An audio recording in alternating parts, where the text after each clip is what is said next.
ده المكان اللي كسب كاس تصفيات الشتوي.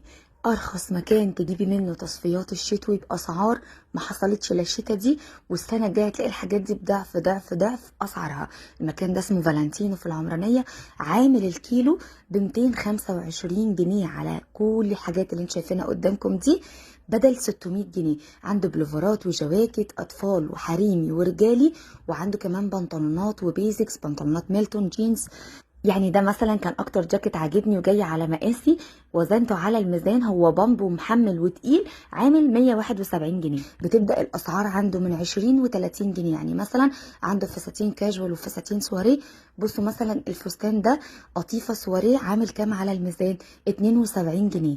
والشميزات عنده كتير قوي من الكاروهات والصوف والحاجات السادة.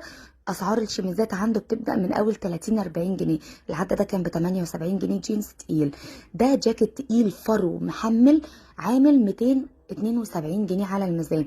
ده مثلا من الجواكت الخفيفة، الجواكت الجينز، ده كان عامل 126 جنيه. وعندهم بقى، خدوا عندكم حاجات كتير قوي لو رحتوا قلبتوا في المكان. الكيلو 225 ده يعني ممكن يعمل لك 3 4 5 قطع. يعني مثلا بصوا ده ب 39 جنيه كان بادي سواريه. عندهم كمان سلوبيتات هوم وير حريمي واطفالي، كلها برضو على الميزان، اسعارها حلوة جدا، بتبدأ من اول 40 جنيه. وده سيكشن الرجالي.